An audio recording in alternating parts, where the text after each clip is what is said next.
ვიწყებთ პროექტს ევროპული არდადეგები. დაახლოებით 300-მდე ახალგაზრდას გავაცნობთ ქვეყნის სხვადასხვა ღირსშესანიშნავ ადგილებს და ამავდროულად მივაწოდებთ ინფორმაციას საქართველოს ევროპული და ევროატლანტიკური ინტეგრაციის შესახებ. სპეციალურად ჩვენ სხვა რეგიონებიდან ჩამოყვავს ბავშვები სხვადასხვა რეგიონში და თან ექსკურსიასთან ერთად ვუწყობთ ესეთ საინტერესო სემინარსაც და ერთგვარი რაღაცნაირი ჩვენი წვლილი შეგვაქვს საქართველოში ტურიზმის განვითარების მხრივაც.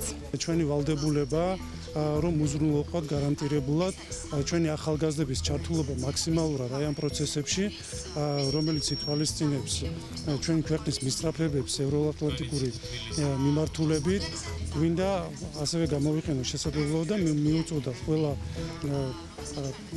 იმ ახალგაზრდას, განსაკუთრებით ჩვენ დევნილ საზოგადოებაში, მაქსიმალურად იყვნენ ჩართულები ამ პროცესში. მნიშვნელოვანი არის, რომ ჩვენმა ახალგაზრდებმა იცოდნენ საფუძვლიანად თუ სად გადის საქართველოს უსაფრთხოების ყველაზე უფრო მნიშვნელოვანი ზღვარი. საქართველო არის პატარა ქვეყანა, არის ასევე სხვა მოწოდებებიც, არის სხვა აგიტაციაც. ამდენად მნიშვნელოვანია სწორი ინფორმაციის მიწოდება ჩვენი მომავალი თაობისათვის.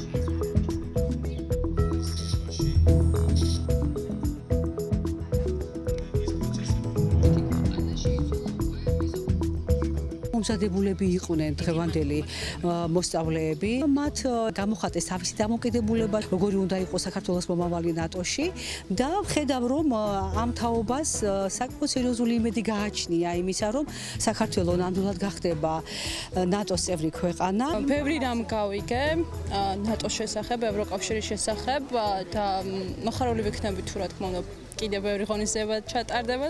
გავიგეთ ძალიან ბევრი საინტერესო ახალი ამბავი და რომელიც სავარაუდოდ მოგცემს საშუალებას იმაში, რომ მომავალში ჩვენი წვლილი შევიტანოთ საქართველოს გაერთიანებაში ამ ორ დიდ ორგანიზაციაში. ძალიან მომეწონა ეს სემინარი, მოხარული ვიქნები თუ კიდევ ჩატარდება. ძალიან ბევრი გავიგე ნატოსა და ევროკავშირის შესახებ.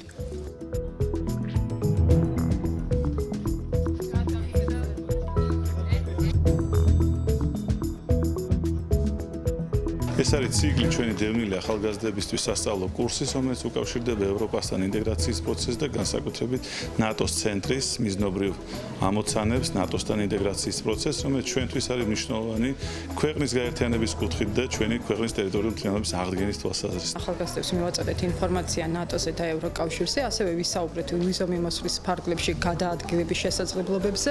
ეს მათ დაეხმარებათ, იყვნენ შეიარაღებული ამ ინფორმაციით, რათა თავიანთ სამეგობრო წრეში უფრო მეტად გაავრცელონ და ასე ვთქვათ ეს მათ დაეხმარებათ იმაში, რომ დეზინფორმაცია ასე ვთქვათ გაარჩიონ რეალური ინფორმაციისგან.